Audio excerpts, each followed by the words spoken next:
নমস্কার, কম্পিটিটিভ বেঙ্গলিতে সকলকে স্বাগত জানাই। আজকে আমরা directive principle of state policy বা রাষ্ট্র পরিচালনার নির্দেশাত্মক নীতিগুলো পড়ব ইন্ডিয়ান কনস্টিটিউশনে, যেটা আমাদের 8th chapter of M Laxmikanth textbook. তো শুরু কর। আমার পরিচয়টা একটু দিয়ে রাখি, সেটা হচ্ছে আমি কিরিটি মুখার্জি, আর আমার ইনস্টাগ্রাম প্রোফাইল হচ্ছে কিরিটি9775, এই আইডিতে আছে, তোমরা চাইলে ফলো করতে পারো। আর আমাদের যে ফেসবুক পেজের লিঙ্ক থাকবে কম্পিটিটিভ বেঙ্গলির, সেটা আমরা ডিসক্রিপশানে দিয়ে দেবো। আর আমার সম্পর্কে অন্যান্য পার্সোনাল ডেটা জানার জন্য, পার্সোনাল ডিটেলস পেতে গেলে তোমরা আমাকে ফেসবুক প্রোফাইলে মেসেজ করতে পারো বা ফেসবুক প্রোফাইলে যেতে পারো। Thank you. প্রথমে বলতে হবে যে ভারতবর্ষের যে সংবিধান, তার পার্ট 4, ঠিক আছে, 36 থেকে 51 নম্বর ধারার মধ্যে কিন্তু ভারতবর্ষের ডিরেক্টিভ প্রিন্সিপালসগুলো বলা আছে। ঠিক আছে, আমাদের যে ভারতবর্ষের যে কনস্টিটিউশন যারা তৈরি করেছিলেন, তারা এটা আইরিশ কনস্টিটিউশন থেকে বড় করেছিলেন, যেটা 1937 সালে লেখা হয়েছিল। এবং আইরিশ কনস্টিটিউশন মেনলি এটা স্প্যানিশ কনস্টিটিউশন থেকে কিন্তু কপি করেছিল। ওকে, আর ডক্টর বি আর আম্বেদকর এই যে ভারতবর্ষের যে রাষ্ট্র পরিচালনার নির্দেশাত্মক নীতিগুলোকে কিন্তু নোভেল ফিচার্স বলে গেছেন। অর্থাৎ এগুলো হচ্ছে একটা মহান আদর্শের একটা রাষ্ট্র হিসেবে বলে। এখানে পুলিশ স্টেট যে ধরনের কি বলবো একনায়কতন্ত্র চলে, সেটাকে কিন্তু কেটে দিয়ে গেছে এই ডাইরেক্টিভ প্রিন্সিপালগুলোকে দেওয়ার মাধ্যমে। ঠিক আছে, প্রথমে এবার আমরা ফিচার্সগুলো পড়বো। ঠিক আছে, ফিচার্সগুলো কি কি আছে ভারতবর্ষের যে ডিরেক্টিভ প্রিন্সিপালসগুলো আছে। প্রথমেই বলতে হচ্ছে যে এটা একটা, the phrase directive principal of state policy denotes the ideals of the state should keep in mind while formulating policies and enacting law. এখানে কিন্তু স্টেট বলতে আগের আর্টিকেল 12-এ আমরা ফান্ডামেন্টাল রাইটস যখন পড়েছিলাম, সেখানে যে স্টেটের সংজ্ঞা দেওয়া আছে সেটা কিন্তু এখানে সিমিলার। অর্থাৎ পার্লামেন্ট বা হচ্ছে স্টেট লেজিসলেচার, ঠিক আছে, স্টেট এরা যখন কোনো একটা আইন প্রণয়ন করবে, কোন জিনিসকে মাথায় রেখে করবে না, ডিরেক্টিভ প্রিন্সিপালকে মাথায় রেখে করবে, এটা কিন্তু বুঝতে হবে।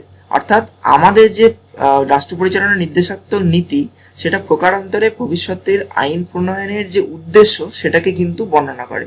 ওকে, আর রাষ্ট্র পরিচালনার যে নির্দেশাত্মক নীতিগুলো, সেটা কিন্তু আমাদের যে আমরা জানি যে সংবিধানের বৃহত্তম সোর্স ছিল গভর্নমেন্ট অফ ইন্ডিয়া অ্যাক্ট 1935, সেখানে যে ইনস্ট্রুমেন্ট অফ ইনস্ট্রাকশন ছিল, তো মেনলি সেইখান থেকে কিন্তু রিজেম্বল করছে directive principle of state policy, সেটাকে মাথায় রেখে তৈরি করা হয়েছে। ঠিক আছে, বা একই ধরতে পারা যায়। এবার আমরা থার্ড যে ফিচারটার কথা বলবো, সেটা হচ্ছে যে the directive principles constitute a very comprehensive economic, social, political program for a modern democratic state. এখানে কিন্তু ডেমোক্রেটিক স্টেট হিসেবে প্রত্যেকের সমান সোশ্যাল, ইকোনমিক, ঠিক আছে, এই যে জাস্টিসগুলোর ব্যাপার থাকে, তো সেই জিনিসটার কথা মাথায় রেখে কিন্তু ডিরেক্টিভ প্রিন্সিপালগুলো তৈরি হয়েছে। অর্থাৎ directive principle of state policy স্টেটকে মনে করিয়ে দেয় তার যে মডার্ন ডেমোক্রেটিক স্টেট হিসেবে, ওয়েলফেয়ার স্টেট হিসেবে যে কর্তব্যগুলো সমাজের প্রত্যেকটা শ্রেণীর মানুষের প্রতি আছে। অর্থাৎ এটা সরাসরি পুলিশ স্টেটের বিরুদ্ধে কিন্তু তার মত প্রকাশ করে। আর এখানে যে 4 নম্বর ডিরেক্টিভ ফিচার্সটার কথা বলা হচ্ছে, সেটা হচ্ছে দে আর নন জাস্টিসিয়েবল। এটা কেন সেটা আমরা পরে দেখব। তাদেরকে কিন্তু কোর্টে কখনো মুভ করা যায় না, আনলাইক, ঠিক আছে, কোর্টে কিন্তু আমরা মুভ করতে পারবো না, আনলাইক যেটা আমাদের আগের চ্যাপ্টারে যেটা পড়লাম, সেটা হচ্ছে যে ফান্ডামেন্টাল রাইটসকে কিন্তু আমরা কোর্টে এনফোর্স করতে পারি, কিন্তু ডিরেক্টিভ প্রিন্সিপালকে কিন্তু আমরা কোর্টে জাস্টিসিয়েবল নয়। অর্থাৎ আমরা কোর্টে গিয়ে সেটাকে এনফোর্স করার জন্য স্টেটকে প্রেশারাইজ করতে পারি না, কারণ এক্ষেত্রে স্টেটের অনেক সময় লিমিটেড রিসোর্স থাকতে পারে। ঠিক আছে, অর্থাৎ এই যে পলিসিসগুলো আমরা পরে পড়বো, সেই পলিসিসগুলো ইমপ্লিমেন্ট করতে গেলে একটা ফান্ডিং লাগে। তো সেই ফান্ডটা সবসময় স্টেটের কাছে নাও থাকতে পারে বিভিন্ন রকমের। যেমন ধরো এখন যে করোনা সিচুয়েশন আছে, তো এই অবস্থাতে দাঁড়িয়ে যদি কোনো মানুষ তার যে ডিরেক্টিভ প্রিন্সিপালে উল্লিখিত বিভিন্ন জিনিসের যে সমানভাবে ইকুইটেবল ডিস্ট্রিবিউশন অফ ওয়েলথ এগুলো যে যদি সেই জায়গায় দাবি করতে থাকে, তো সেটা কিন্তু এখানে দেওয়া স্টেটের পক্ষে সম্ভব হবে না। কিন্তু আমরা এখানে যেটা করি সেটা হচ্ছে যে প্রত্যেকটা মানুষের যে সোশিও ইকোনমিক জাস্টিস, সেটাকে এনশিওর করি। ওকে, কিন্তু এখানে একটা 5 নম্বর পয়েন্টও আছে, সেটা হচ্ছে দো নন জাস্টিসিয়েবল। যদিও এটা কোর্টে এনফোর্সেবল না হয়, তা সত্ত্বেও যখন কোনো একটা আইন স্টেট লেজিসলেচার বা তোমার পার্লামেন্ট প্রণয়ন করবে, ঠিক আছে, তখন কিন্তু সেই আইনটার কনস্টিটিউশনাল ভ্যালিডিটি যখন জাজ করা হবে, তখন কিন্তু এই যে ডিরেক্টিভ প্রিন্সিপালগুলোকে মাথায় নিয়ে রেখে কিন্তু জাজ করা হবে। অর্থাৎ আমরা যদি দেখতে পাই যে কোনো একটা আইনকে বোনাফাইড কজে তৈরি করেছে কোনো স্টেট লেজিসলেচার হোক বা সেন্ট্রাল লেজিসলেচার হোক, অর্থাৎ পার্লামেন্ট বা রাজ্য বিধানসভা, যদি কোনো একটা আইন প্রণয়ন করার সময় তার যদি মহৎ উদ্দেশ্য থাকে, অর্থাৎ ডাইরেক্টিভ প্রিন্সিপালকে পরিণতি দিতে গিয়ে যদি কোনো একটা আইন প্রণয়ন করা হয়, তাহলে কিন্তু সেটা যে কোনো একটা আইন যদি জুডিশিয়াল রিভিউ, সেই আইনটা যদি জুডিশিয়াল রিভিউতে যায়, তাহলে কিন্তু সেই আইনটা জুডিশিয়াল রিভিউ স্ক্যানার পাস করে যাবে। কিন্তু যদি দেখা যায় এটা নন বোনাফাইড, অর্থাৎ এটা ডিরেক্টিভ প্রিন্সিপালকে পরিণতি দিতে গিয়ে তৈরি করা হয়নি, তাহলে কিন্তু রেজাল্ট অন্যরকম হতে পারে। ওকে, আমরা যেটা directive principle of state policies আছে সেটাকে আমরা তিনটে ভাগে ভাগ করতে পারি। একটা হচ্ছে সোশ্যালিস্টিক, একটা হচ্ছে গান্ধিয়ান, আর লিবারেল ইন্টেলেকচুয়াল। অর্থাৎ এই যে পরবর্তী যে 35 থেকে আমরা আলোচনা করবো 51 অবধি, তো সেই আর্টিকেলসগুলোকে কিন্তু আমরা তিনটে ক্লাসিফাই করে নিতে পারবো, যে তিনটের উদ্দেশ্য কিন্তু আমরা আলাদা করে আলাদা করবো। ঠিক আছে, এবার আমরা একটা একটা করে বিভিন্ন প্রিন্সিপালসগুলো ডিটেলসে আলোচনা করবো। ফার্স্টে হচ্ছে সোশ্যালিস্টিক প্রিন্সিপালসগুলো। প্রথমে আমরা পড়ছি আর্টিকেল 38। আর্টিকেল 38 কি বলছে সেটা আমরা দেখি। সেটা আর্টিকেল 38 বলছে যে সোশ্যাল অর্ডার আর জাস্টিসকে এনশিওর করতে হবে এবং ওয়েলফেয়ার স্টেট হিসেবে ফাংশন করতে হবে। ঠিক আছে, ওয়েলফেয়ার স্টেট হিসেবে, অর্থাৎ এখানে যে ইনকাম, সোশ্যাল স্টেটাস, এসবের রেসপেক্টে একটা জাস্টিস এনশিওর করতে হবে, সকলকে কিন্তু সমান সুযোগ সুবিধা দিতে হবে। ঠিক আছে, ইনকাম স্ট্যাটাসের ক্ষেত্রে এবং যে অপরচুনিটিসগুলো থাকবে, ঠিক আছে, তো সেগুলোর ক্ষেত্রে কিন্তু সমান সুযোগ সুবিধা দেওয়ার কথা কিন্তু এখানে বলা হচ্ছে আর্টিকেল 38 এর মাধ্যমে। ঠিক আছে, ওকে। আর্টিকেল 39 বলছে যে স্ত্রী পুরুষ নির্বিশেষে সকলকে উপজীবিকা বা জীবিকার সমান সুযোগ সুবিধা দিতে হবে এবং যে রাষ্ট্রীয় সম্পদ বা সমস্ত কিছুই তো রাষ্ট্রীয় সম্পদ, তো সেই সম্পদগুলোর কিন্তু একটা বন্টনের ক্ষেত্রে কিন্তু একটা ইকুইটেবল ডিস্ট্রিবিউশন করতে হবে, অর্থাৎ সকলকে সমানভাবে সুযোগ সুবিধা দিতে হবে রাষ্ট্রীয় সম্পত্তির অধিকারে। ঠিক আছে, আর দ্বিতীয় যে ব্যাপারটা হচ্ছে, থার্ড যে টপিকটা এখানে বলা যায় 39-এ, সেটা হচ্ছে যে বিভিন্ন যে উৎপাদন উপকরণের যে উৎস, সেটাকে কিন্তু কোনো রকমভাবেই মোনোপলাইজ করা যাবে না। ঠিক আছে, অর্থাৎ কোনো একটা যে গোষ্ঠী, তাদের প্রতি অতিরিক্ত বায়াসনেস কিন্তু স্টেট দেখাবে না এবং সকলের প্রতি সমান সুযোগ দিতে হবে। উৎপাদন উপকরণের যে উৎস, সেগুলোর যে অধিকার, তার প্রতিও কিন্তু সমান সুযোগ সুবিধা সকলকে প্রদান করতে হবে। ঠিক আছে, এবং আরো যেগুলো বলছে সেটা হচ্ছে পুরুষ এবং নারী যে শ্রমিকই হোক, তাদের যে হেলথ, ঠিক আছে, যে হেলথ ফেসিলিটি বা হেলথ যে সিচুয়েশন কন্ডিশন, সেগুলো কিন্তু সেগুলোর প্রতি কিন্তু জোর দিতে হবে এবং শিশুদের কোমল বয়সে অপব্যবহার যাতে না হয়, আর নাগরিকদের যে অর্থনৈতিক দুর্গতির চাপে বয়স ও শক্তির বিরুদ্ধে কোনো কাজে যোগ দিতে যেন বাধ্য না করা হয়, এই ব্যাপারটা কিন্তু আর্টিকেল 39 ইনশিওর করছে। আর এখানে 39A বলে একটা আর্টিকেল আছে, এই আর্টিকেলে বলছে যে equal justice to provide free legal aid to poor. ঠিক আছে, অর্থাৎ এক্ষেত্রে যে ফ্রি লিগাল এড মানে কি? ফ্রি লিগাল এড যে দিন দরিদ্র মানুষ থাকবে তাদেরকে কিন্তু ফ্রিতে যে আইনগত পরামর্শ বা যে কোনোভাবে আইনের সাহায্য লাভের যে অধিকার, সেটাকে কিন্তু আর্টিকেল 39A এনশিওর করছে। ওকে, এটা একটু মনে রাখ। এবার আর্টিকেল 41 বলছে যে বেকার, অসুস্থ, ঠিক আছে, অসুস্থ বা হচ্ছে বেকার, অসুস্থ বা কোনো বৃদ্ধ মানুষ, তাদেরকে কিন্তু রাষ্ট্র সাধ্যমতো সাহায্য করবে। ঠিক আছে, সাহায্য প্রদান করা হবে। এই বিষয়টা কিন্তু আর্টিকেল 41-এ বলা আছে। ওকে, এটা হচ্ছে আর্টিকেল 42। এখানে যে কাজের পরিবেশ সেটাকে মানবোচিত রাখতে হবে, অর্থাৎ কোনো রকমভাবে যে কোনো সিচুয়েশন, যেমন হচ্ছে সেটা সোশ্যাল সিচুয়েশনও হতে পারে বা কোনো একটা স্বাস্থ্য পরিকাঠামো ইত্যাদি, যে সমস্ত ধরো কারখানায় কেউ কাজ করছে, তো সেই জায়গাটা কিন্তু মানবোচিত ওয়ার্কিং কন্ডিশন রাখতে হবে, অর্থাৎ সেখানে যেন মানুষ কাজ করার মতো যোগ্য ইনফ্রাস্ট্রাকচার বা পরিবেশ থাকে। এবং ম্যাটারনিটি রিলিফ, অর্থাৎ যারা কাজ করবেন তাদের যে মাতৃত্বকালীন যে সুযোগ সুবিধা সেটা কিন্তু আর্টিকেল 42-তে প্রমোট করা হয়েছে। ওকে,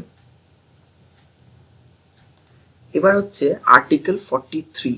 এটা কি বলছে আর্টিকেল 43?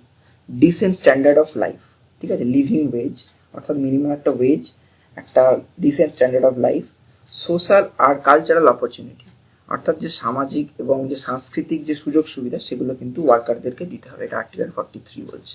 ওকে, এবার আর্টিকেল 43A, ঠিক আছে, এই আর্টিকেল 43A বলছে যে কোনো শিল্প কারখানা বা যাই হোক একটা তো থাকবে, তো সেই শিল্প কারখানায় পরিচালনার ক্ষেত্রে অর্থাৎ ম্যানেজমেন্টের ক্ষেত্রে কিন্তু যে শ্রমিকরা থাকবে তাদের কিন্তু যে যোগদান সেটাকে কিন্তু এনশিওর করতে হবে, ঠিক আছে, এই বিষয়টা কিন্তু 43A-তে বলা হয়েছে।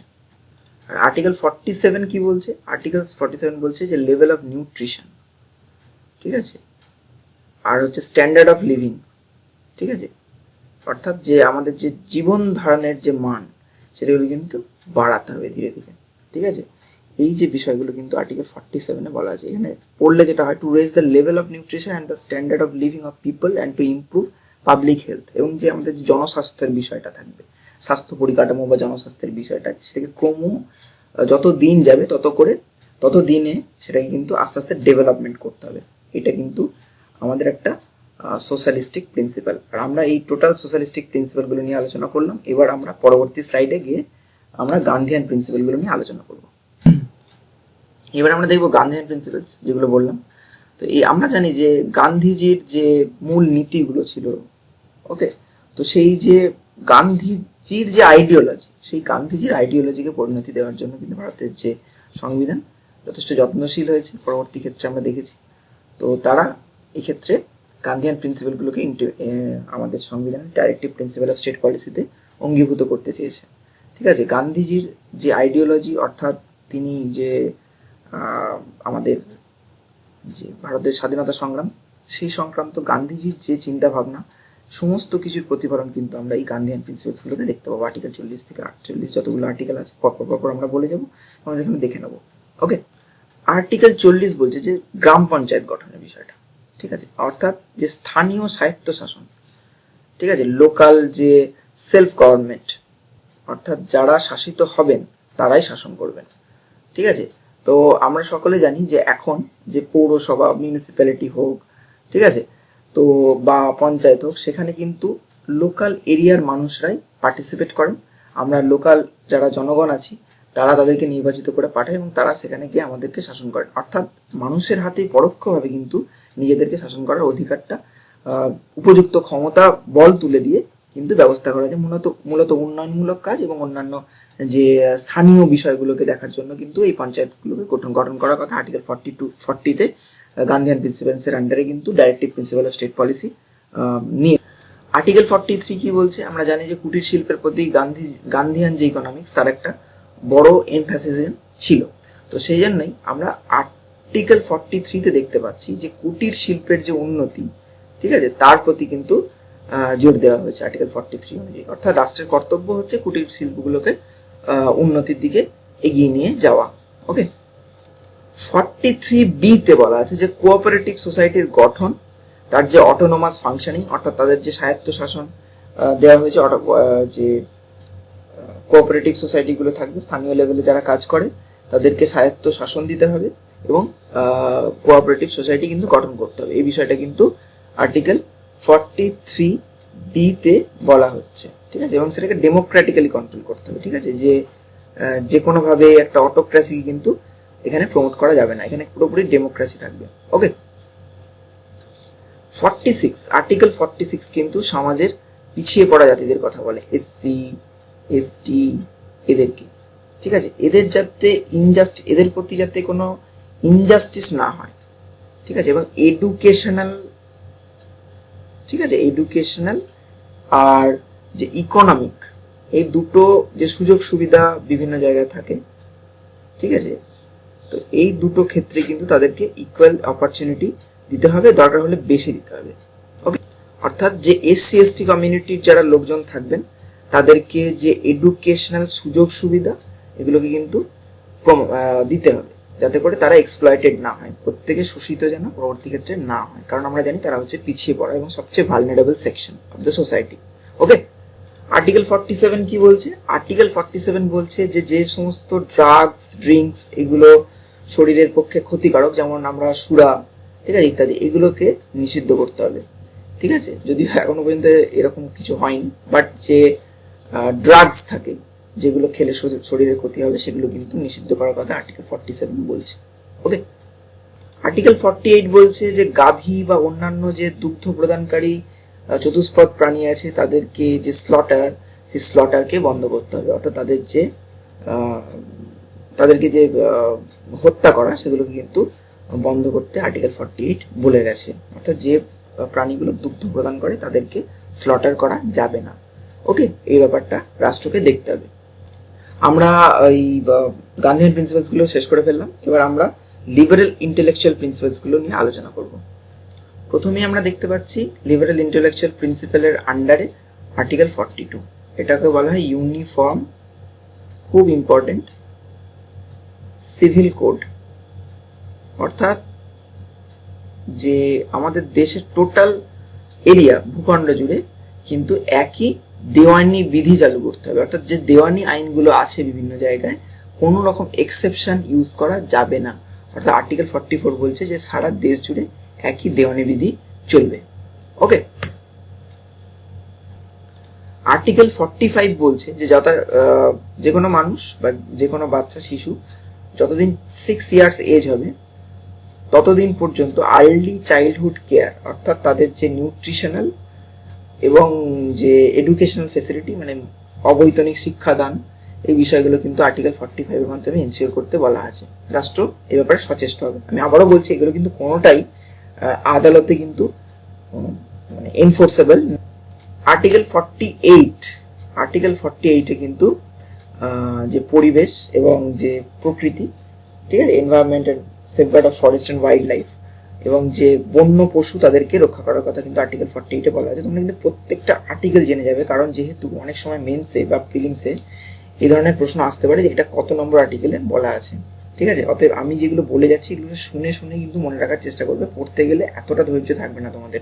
ওকে, এখানে যে জিনিসটা বলবো সেটা হচ্ছে 48A তে মূলত এই যে ওয়াইল্ড লাইফ এবং ফরেস্টের যে ব্যাপারটা, রক্ষা করার ব্যাপারটা, সেটা কিন্তু এখানে 48A তে বলা আছে। আর 48 বলা আছে যে এগ্রিকালচার, এনিম্যাল হাজবেন্ডারি কে মডার্ন সায়েন্টিফিক লাইনে চালাতে হবে আর্টিকেল 48 অনুযায়ী।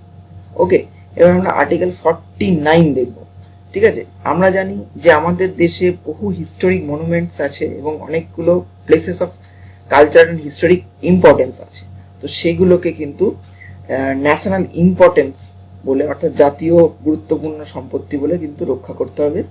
এটা কিন্তু ডাইরেক্টিভ প্রিন্সিপালের। এখানে আর্টিকেল 50টা খুব ইম্পর্টেন্ট, অনেকবার প্রশ্নে এসছে। আর্টিকেল 50 হচ্ছে সেপারেশন, ঠিক আছে, separation of judiciary from executive, অর্থাৎ যে এক্সিকিউটিভ উইং মানে যার মাধ্যমে আইনগুলো ইমপ্লিমেন্টেড হয়, তার সাথে আইনগুলোর যে জাজ করার যে ক্ষমতা, যেটা জুডিশিয়ারি বা বিচার ব্যবস্থার উপর আছে, তো সেই জুডিশিয়ারিকে অর্থাৎ বিচার ব্যবস্থাকে আমাদের যে এক্সিকিউটিভ উইং সেখান থেকে আলাদা করার কথা কিন্তু আর্টিকেল 50তে বলা আছে। ওকে, এটা কিন্তু জানার বিষয় এবং বহুবার পরীক্ষা। এবার আর্টিকেল 51 আমরা দেখব। আর্টিকেল 51-এ বলছে যে আন্তর্জাতিক শান্তি, ঠিক আছে, বা আন্তর্জাতিক যে নিরাপত্তা, জাতিসমূহের যে ন্যায়সঙ্গত এবং সম্মানজনক সম্পর্ক রক্ষা, ঠিক আছে, একে অপরের প্রতি যে বিভিন্ন রাষ্ট্রের প্রতি যে সম্পর্ক, ঠিক আছে, বা আন্তর্জাতিক আইন বা সন্ধি যেগুলো অলরেডি সম্পাদিত হয়েছে বা হবে ভবিষ্যতে, তার প্রতি সম্মান প্রদর্শন করা বা সেইগুলোকে কি বলবো ইমপ্লিমেন্ট করা ঠিকঠাক করে, এই বিষয়টা কিন্তু আর্টিকেল 51-এ বলা আছে। আন্তর্জাতিক শান্তি বা ব্রাদারহুড এগুলোকে প্রমোট করা, এখানে ইংরেজিটা পড়লে বোঝা যাবে, to promote international peace and security and maintain just and honourable relations, national law and treaty obligation, and to encourage settlement of international disputes by arbitration. ঠিক আছে, আমরা যেগুলো বললাম সেগুলি মূলত কিন্তু এই আর্টিকেল 51-এ বলা আছে। ওকে, এবার আমরা দেখবো নিউ ডেভেলপমেন্টাল যে নিউ ডাইরেক্টিভ প্রিন্সিপালস গুলো, সেগুলো আমরা জানি যে 42তম সংবিধান সংশোধনীর মধ্যে 4খানা নতুন ডিরেক্টিভ প্রিন্সিপাল আমাদের অরিজিনাল লিস্টের সাথে যোগ করা হয়েছে। ফার্স্ট এটা কি বলছে, to secure opportunities for health development of children. ঠিক আছে, যে সমস্ত শিশুরা থাকবে তাদের যে হেলদি ডেভেলপমেন্ট, অর্থাৎ যে নিউট্রিশন বলো বা ধরো যে রোগ নিরাময়, ঠিক আছে, তো সেই বিষয়গুলো কিন্তু এই আর্টিকেল 39-এর মাধ্যমে ইনশিওর করা হয়েছে। এটা একটা নিউ ডিরেক্টিভ প্রিন্সিপাল। 2 নম্বরটা কি বলছে, to promote equal justice and to provide free legal aid to poor, 39A। এটা আমরা অলরেডি আগের স্লাইডে বলে দিয়েছি, তবে এটাকে আমি নতুন করে ব্যাখ্যা করছি না। অর্থাৎ যে আইনগত যে অধিকার, আইনগত পরামর্শ পাওয়ার বা আইনগত ডিফেন্ডেড হওয়ার যে অধিকার গরিব মানুষদের প্রতি, সেটা কিন্তু এখানে বলা আছে। ওকে, এই আমরা একটু আগে যে বললাম যে participation of workers in industry, মানে ইন্ডাস্ট্রিয়াল ম্যানেজমেন্টের ক্ষেত্রে যে তাদের যে কর্মীদেরকে নিয়োগ করানো, সেই বিষয়টা কিন্তু 43A আর্টিকেল, যেটা আমরা আগের স্লাইডেই পড়লাম, তো সেটাও কিন্তু 42তম সংবিধান সংশোধনীর মাধ্যমে যুক্ত হয়েছে। To protect and improve environment and safeguard forest wild life, যেটা আমরা আগেও বললাম, এটাও কিন্তু নতুন ডিরেক্টিভ প্রিন্সিপাল, যেটা কিন্তু আমরা দেখলাম যেটা 42nd অ্যামেন্ডমেন্টের মাধ্যমে কিন্তু সংবিধানে যুক্ত করা হয়েছে। ওকে, আর আমরা যেটা ওই কোঅপারেটিভ সোসাইটি নিয়ে যেটা বললাম 43B আর্টিকেল, সেটা 97তম সংবিধান সংশোধনী 2011-এর মাধ্যমে নিউ ডিরেক্টিভ প্রিন্সিপাল হিসেবে কোঅপারেটিভ সোসাইটির এগেনস্টে যুক্ত করা হয়েছে। ওকে, এটুকু মনে রাখতে হবে। যাই আসবে, একটা 42তম সংবিধান সংশোধনীতে 4টে যুক্ত হয়েছে, 97তম সংবিধান সংশোধনী 2011-এর মাধ্যমে এই যে কোঅপারেটিভ সোসাইটি রিলেটেড যে ডাইরেক্টিভ প্রিন্সিপালটা আমরা আগের স্লাইডগুলোর মধ্যে যখন একটাতে পড়লাম, সেটা কিন্তু জানতে হবে। এবার আমরা দেখবো যে ফ্রেমার্স যারা ছিলেন, যারা সংবিধান রচনা করেছেন, তারা ডিরেক্টিভ প্রিন্সিপালকে নন জাস্টিসিয়েবল রেখেছেন, লিগালি নন এনফোর্সেবল রেখেছেন। কারণ কি, ফার্স্ট হচ্ছে the country did not pauses sufficient financial resources to implement them. আমরা যে কথাগুলো বললাম আগের স্লাইডগুলোতে, সেখানে একটা হিউজ ইনভেস্টমেন্ট, মানে একটা গভর্নমেন্টের ইন্টারভেনশন, এবং সেখানে অনেক ফান্ডিং লাগবে। তো সেই পরিমাণ টাকা সবসময় রাজকোষে উপস্থিত না থাকতে পারে। তো তার জন্য এটাকে কিন্তু নন জাস্টিসিয়েবল বা কোর্টে এনফোর্সেবল করা হয়নি।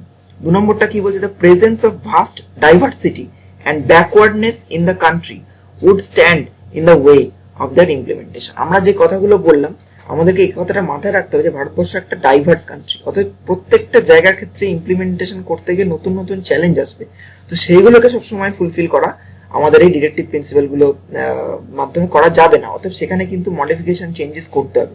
তো সেই বিষয়টা কিন্তু মাথায় রাখতে হবে। 3 নম্বরটা কি বললো, the newly born independent Indian state with its many pre-occupations might be crushed under the burden unless it was free to decide the order and the time, the place and the mode of fulfilling them. আমরা তো এগুলো করবই, কিন্তু ভারতবর্ষ তখন সদ্য স্বাধীনতা প্রাপ্ত একটা দেশ, যখন আমরা এই ডাইরেক্টিভ প্রিন্সিপালগুলোকে রচনা করছি, তো সেক্ষেত্রে একটা সদ্য স্বাধীনতা প্রাপ্ত একটা দেশের ওপর যদি আমরা এই ধরনের কর্তব্যের বোঝা চাপিয়ে দিতে পারি, যদি যাই চাপিয়ে দিতে, সেটা কিন্তু হিতের বিপরীত রেখে আনতে পারে, এবং তার ফলে কিন্তু একটা ক্ষতি বা একটা বার্ডেন চাপিয়ে দেওয়ার মতো বিষয় কিন্তু এক্ষেত্রে আমরা লক্ষ্য করতে পারি। অতএব এই বিষয়টা কিন্তু আমাদেরকে নজরে রাখতে হয়েছে, এবং সেই জন্যই কিন্তু আমরা মূলত এটাকে নন জাস্টিসিয়েবল করে রেখেছি।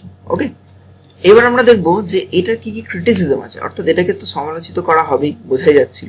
তো যেটা কি কিভাবে সমালোচিত হয়, প্রথম কথা হচ্ছে নো লিগাল ফোর্স, অর্থাৎ এগুলোকে আমরা কোনোটাই কিন্তু কোর্টে সরকারকে দাঁড় করাতে পারবো না। এগুলোকে না পালন করলেও কিন্তু আমরা কোর্টে সরকারকে কিন্তু কোনোভাবেই দায়ী করে দাঁড় করাতে পারবো না। তো এই বিষয়টা নিয়ে ক্রিটিসিজম হবেই। অর্থাৎ এখানে বিভিন্ন লোক বিভিন্নভাবে সমালোচনা করেছে। কেটি শাহ বলে একজন ব্যক্তি, তিনি এখানে বলেছেন যে compared them with a check on a bank payable only when the resource of the bank permit, অর্থাৎ যখন ব্যাংকে টাকা থাকবে এমন একটা চেক, তখনই সেই চেকটাকে ভাঙানো যাবে। ঠিক আছে, এই যে ব্যাপারগুলো, কারণ হচ্ছে এইটার কোনো লিগাল এনফোর্সমেন্ট কিন্তু আমরা করিনি, তাই। ঠিক আছে, 2 নম্বর হচ্ছে ইললজিক্যালি অ্যারেঞ্জড, অর্থাৎ যে অ্যারেঞ্জমেন্ট ফিলোসফি অনুযায়ী যে অ্যারেঞ্জমেন্টটা আমরা একটু আগে পড়লাম, সেই অ্যারেঞ্জমেন্টটা খুবই ইললজিক্যাল মনে হয়েছে কোনো কোনো মানুষের কাছে, কোনো কোনো ক্রিটিসাইজারদের কাছে। কিভাবে মনে হচ্ছে, কিভাবে, কেন? মোস্ট ইম্পর্টেন্ট কিছু সোশিও ইকোনমিক যে পলিসিকে সেটাকে কিছু আনইম্পর্টেন্ট জিনিসের সাথে রাখা হয়েছে বলে এরকম সমালোচিত হতে হয়েছে এই ডিরেক্টিভ প্রিন্সিপাল। এবং তৃতীয় যে অভিযোগটা ওটা সেটা হচ্ছে কনজারভেটিভ। ডেমোক্রেটিক সোশ্যালিজমকে ইমপ্লিমেন্ট করতে গিয়ে আমরা কনজারভেটিভ হয়ে গেছি বলে একটা অভিযোগ কিন্তু এই ডিরেক্টিভ প্রিন্সিপাল অফ স্টেট পলিসির এগেনস্টে ওঠে, ঠিক আছে। আর 4 নম্বর যে জায়গাটা তৈরি করা বলা হচ্ছে সেটা হচ্ছে কনস্টিটিউশনাল কনফ্লিক্ট। বিভিন্ন যে রাজ্য সরকারের সাথে কেন্দ্র সরকারের যে দ্বন্দ্ব, কারণ কেন্দ্র সরকার যদি কোনো একটা বিষয় নিয়ে প্রেশারাইজ করে রাজ্য সরকারকে, সেখানে একটা দ্বন্দ্ব তৈরি হতে পারে। এবং এই যে প্রাইমারি গভর্নেন্সের বিষয়টা মাথায় রাখলে সেক্ষেত্রে কিন্তু এই দ্বন্দ্বটা চরমে পৌঁছতে পারে এবং দেখা যেতে পারে যে সেই স্টেটগুলোতে কিন্তু রাষ্ট্রপতি শাসন জারি করা হতে পারে। আবার প্রেসিডেন্টের সাথে প্রাইম মিনিস্টারের হতে পারে, গভর্নরের সাথে স্টেটের যে যিনি মুখ্যমন্ত্রী থাকবেন তার হতে পারে। বিভিন্ন রকম কনফ্লিক্টের রাস্তা কিন্তু ডিরেক্টিভ প্রিন্সিপাল তৈরি করে গেছে, কারণ যখন প্রাইমারি গভর্নেন্স নিয়ে প্রশ্ন উঠবে বা গভর্নেন্সের পদ্ধতি নিয়ে যখন প্রশ্ন উঠবে তখন এই উইংগুলো একে অপরের সাথে কিন্তু ডিফার করতে পারে। মানে প্রেসিডেন্টের সাথে প্রধানমন্ত্রীর একটা ডিফারেন্স তৈরি হতে পারে, অন্যদিকে রাজ্যপালের সাথে মুখ্যমন্ত্রীর একটা ডিফারেন্স তৈরি হতে পারে। তো এই যে বিভিন্ন ডিফারেন্সগুলোর রাস্তা কিন্তু কনস্টিটিউশনাল কনফ্লিক্টের রাস্তাটা কিন্তু এই ডাইরেক্টিভ প্রিন্সিপালস গুলো কিন্তু এনে দিয়েছে। কিন্তু এত ক্রিটিসিজম সত্ত্বেও এর একটা ইমপ্লিমেন্টেশন কিন্তু প্রয়োজনীয়তা ছিল, কারণ যে আমরা যখন মৌলিক মৌলিক অধিকারগুলো পড়েছি তখন দেখেছি যে বহু অধিকারের কথা বলা হয়েছে, কিন্তু তার যে ফাঁক ফোকরগুলো রয়ে গেছে সেটাকে কিন্তু মোচন করার জন্য কিন্তু এই ডিরেক্টিভ প্রিন্সিপালগুলোকে খুব দরকার ছিল ভারতবর্ষের সংবিধানে। এবং যে সোশিও ইকোনমিক জাস্টিস, প্রত্যেকের সমান অধিকারকে এনশিওর করা এবং কোর্টের কোনো একটা আইনকে কনস্টিটিউশনাল জাজমেন্ট দেওয়ার ক্ষেত্রে কিন্তু ডিরেক্টিভ প্রিন্সিপালগুলোর একটা গুরুত্বপূর্ণ ভূমিকা, যেটা কিন্তু মাথায় রাখতে হবে। ওকে, এবার আমরা দেখবো যদি কনফ্লিক্ট হয় ডাইরেক্টিভ প্রিন্সিপালের সাথে ফান্ডামেন্টাল রাইটস এর, এরকম তো হতেই পারে যে ফান্ডামেন্টাল রাইটসও একটা এনফোর্সেবল রাইট, আবার এই ক্ষেত্রে ডিরেক্টিভ প্রিন্সিপাল এসে গেল। তো এই দুটোর মধ্যে কনফ্লিক্ট হলে কি হবে সেটা কিন্তু আমাদের সুপ্রিম কোর্ট রায় দিয়ে জানাচ্ছে। কি হবে? ইন দ্য চাম্পাকাম দোরাই রাজান কেস 1951, এটা কিন্তু খুব ইম্পর্টেন্ট একটা court case. The Supreme Court ruled that in case of any conflict between fundamental rights and the directive principle, the former would prevail. অর্থাৎ যদি কোনো ক্ষেত্রে ফান্ডামেন্টাল রাইটস এর সাথে ডাইরেক্টিভ প্রিন্সিপালের দ্বন্দ্ব দেখা যায় কোনো একটা আইনকে কেন্দ্র করে, তাহলে কিন্তু ফান্ডামেন্টাল রাইটসকে কিন্তু গুরুত্ব দিতে হবে, অর্থাৎ ফান্ডামেন্টাল রাইটসে কিন্তু জিতে যাবে। অর্থাৎ কি না, কোনো একটা ডাইরেক্টিভ প্রিন্সিপালকে যদি ইমপ্লিমেন্ট করতে গিয়ে ফান্ডামেন্টাল রাইটকে অ্যাব্রিজ করতে হয় সেটা কিন্তু কনস্টিটিউশনালি ভ্যালিড থাকবে না। এবার 1967 সালে যে গোলকনাথ কেসের জাজমেন্ট, ঠিক আছে, সেক্ষেত্রে কিন্তু আমাদের যে যে ওপরের যে অবজারভেশনটা আমরা দেখলাম কোর্টে, সেটা কিন্তু একটা মেজর চেঞ্জ হলো। কি হলো? In that case supreme court rule that parliament can not take away or abridge any fundamental rights which are sacrosanct in nature. Fundamental rights গুলো কিন্তু টেক অ্যাওয়ে করতে পারবে না, অর্থাৎ কেড়ে নিতে পারবে না। In other word, the court held that fundamental rights can not be amended for the implementation of the directive principle. Directive প্রিন্সিপালের যদি কে এনশিওর করতে গিয়ে যদি ফান্ডামেন্টাল রাইটকে অ্যামেন্ড করতে হয় তাহলে কিন্তু তুমি পারবে না, অর্থাৎ ফান্ডামেন্টাল রাইটকে অ্যামেন্ড করা যাবে না ডাইরেক্টিভ প্রিন্সিপালের দোহাই দিয়ে। এটা কিন্তু গোলকনাথ কেস 1967 এর কিন্তু সুপ্রিম কোর্টের একটা অবজারভেশন, মনে রাখতে হবে। কিন্তু আমরা জানি যখন এরকম কিছু হয় পার্লামেন্ট নতুন করে কোনো একটা আইন প্রণয়ন করতে পারে, সেখানে কি দেখা গেল 24th আর 25th অ্যামেন্ডমেন্ট এলো, 24th আর 25th, এটা কিন্তু মনে রাখবে। 24th অ্যামেন্ডমেন্টে বলা হলো কনস্টিটিউশনাল অ্যামেন্ডমেন্ট করে আমাদের যে পার্লামেন্ট সে কিন্তু যে কোনো ফান্ডামেন্টাল রাইটকে কেড়ে নিতে পারে বা কার্ভ করে দিতে পারে। এটা কিন্তু 24তম সংবিধান সংশোধনীর মাধ্যমে আনা হলো। আর 25তম সংবিধান সংশোধনীর মাধ্যমে 31 সি ধারাটাকে কিন্তু অন্তর্ভুক্ত করা হলো, যেটা আমরা আগের স্লাইডে মানে আগের চ্যাপ্টারে পড়েছি। তো নতুন করে আমি আর সেটাকে ব্যাখ্যা করছি না, ফান্ডামেন্টাল রাইটস এর ভিডিওটা তোমরা দেখে নিও। এবার কেশবানন্দ ভারতী জাজমেন্টটা আমরা আরেকবার দেখব, কারণ এটা আমাদের কাছে মোস্ট ইম্পর্টেন্ট একটা জাজমেন্ট। সুপ্রিম কোর্ট কি বলে? Declare the above second provision of 31 C as unconstitutional. 31 C এর যে সেকেন্ড প্রভিশন ছিল সেটাকে কিন্তু আনকনস্টিটিউশনাল বলে দিল। ঠিক আছে, কি বলেছিল সেই 2 নম্বর প্রভিশনটায়? No law containing a declaration for giving effect to such policy shall be questioned in any court on the ground that it does not give effect to such a policy. অর্থাৎ যে কোনো একটা লকে যদি আমরা ডাইরেক্টিভ প্রিন্সিপালকে implement করতে গিয়ে ফর্ম করি, সেটাকে কোর্টে চ্যালেঞ্জ করা যাবে না। এই বিষয়টাকে কিন্তু উড়িয়ে দিল সুপ্রিম কোর্ট। আর প্রথমটাকে ভ্যালিডেটেড করলো, ঠিক আছে, was held the constitution and valid, মানে প্রথম প্রভিশন, ফার্স্ট প্রভিশনটাকে ভ্যালিড করে দিল। 31 ফার্স্ট প্রভিশনটা কি ছিল? No law which seeks to implement the socialistic directive principle specified in article 39 B and C, অর্থাৎ 39 বি আর সি তে যে আর্টিকেলগুলোকে বলা আছে, এই যে ডাইরেক্টিভ প্রিন্সিপালস গুলো দেওয়া আছে, সেইগুলোকে ইমপ্লিমেন্ট করতে যদি ফান্ডামেন্টাল রাইটসকে কন্ট্রাভেন করে সেই মানে সেই ইমপ্লিমেন্টেশনের যে আইনটা, অর্থাৎ কিনা 39 বি আর সি কে মানে পরিণতি দিতে গিয়ে যদি ফান্ডামেন্টাল রাইটের 14 এবং 19 নম্বর আর্টিকেলকে কোনো জায়গায় ভায়োলেট করতে হয়, তাহলে কিন্তু সেই আইনটা যেটা তৈরি হবে সেটা কিন্তু ভয়েড করার ক্ষমতা থাকবে না কোর্টের। ওকে, এটা কিন্তু মনে রাখতে হবে। ওকে, অর্থাৎ এই যে বিষয়টা সেটা কিন্তু সুপ্রিম কোর্ট বৈধতাও দিয়ে দিল কেশবানন্দ ভারতী কেসে। এবার আমরা দেখব যে ডাইরেক্টিভ প্রিন্সিপালস গুলোর বাইরে কোন কোন ডাইরেক্টিভস গুলো আছে, মানে আমরা পার্ট 4 এর বাইরে কোনো ডাইরেক্টিভ আছে না। প্রথমটা হচ্ছে আর্টিকেল 335, এটা মনে রাখবে, ঠিক আছে। এই 335 অনুযায়ী SC ST-দের যে সার্ভিসে তাদের যে অন্তর্ভুক্ত করার জন্য যে রিক্রুটমেন্টের ক্ষেত্রে বিশেষ ছাড় ফাড় ইত্যাদি ব্যবস্থা বা রিজার্ভেশনের ব্যবস্থা, সেই ব্যবস্থাগুলোতে কিন্তু তাদের কথা শুনতে হবে বা তাদের ব্যাপারটা ভাবতে হবে, ঠিক আছে। ইনস্ট্রাকশন ইন মাদার টাং 2 নম্বরটা, অর্থাৎ যে মাতৃভাষার মাধ্যমে শিক্ষা প্রদান। এখানে আর্টিকেল 350A, এটা কিন্তু মাথায় রাখতে হবে। 350A এটার মাধ্যমে যেটা লিঙ্গুইস্টিক মাইনরিটি যারা থাকবে, অর্থাৎ যারা ভাষাগতভাবে সংখ্যালঘু থাকবে, তাদের যে ভাষা তার মাধ্যমে প্রাথমিক শিক্ষা প্রদানের ব্যবস্থা কিন্তু স্টেটকে করতে হবে, ঠিক আছে, আর্টিকেল 350A। আর সর্বশেষ যেটা, সেটা হচ্ছে 3 নম্বর ডেভেলপমেন্ট অফ হিন্দি ল্যাঙ্গুয়েজ। এটা 351 অনুযায়ী যে সেন্ট্রাল গভর্নমেন্ট তাদের একটা হবে গোটা ভারতবর্ষ জুড়ে কমন একটা এক্সপ্রেশনের দিকে হিন্দি ল্যাঙ্গুয়েজকে ডেভেলপ করা, হিন্দি ল্যাঙ্গুয়েজে স্প্রেড করা, হিন্দি ল্যাঙ্গুয়েজে ডেভেলপমেন্ট করানো কিন্তু একটা সেন্টারের দায়িত্ব থাকবে। ওকে, তো এই বিষয়টা কিন্তু আমাদেরকে জানা রইল। আমরা কিন্তু total directive principle of state policy বা রাষ্ট্র পরিচালনা নির্দেশাত্মক নীতিটা পড়লাম। আমি জানি চ্যাপ্টারটা একটু বড় ছিল, আমরা আজকে শেষ করতে পেরেছি সাকসেসফুলি। ওকে, পরিশেষে বলি, যদি চ্যাপ্টারটা বুঝতে কোনো একটা পার্টিকুলার জায়গায় কনসেপ্টের প্রবলেম হয়, তোমরা আমাকে পার্সোনালি মেসেজ করতে পারো বা কমেন্ট সেকশনে জানাতে পারো। তো আশা করছি চ্যাপ্টার যে পড়ালাম সেটা সকলের ভালো লেগেছে। যদি ভালো লাগে প্লিজ সাবস্ক্রাইব করে দিও চ্যানেলটাকে, লাইক করো আর শেয়ার করো। So thank you and God bless you.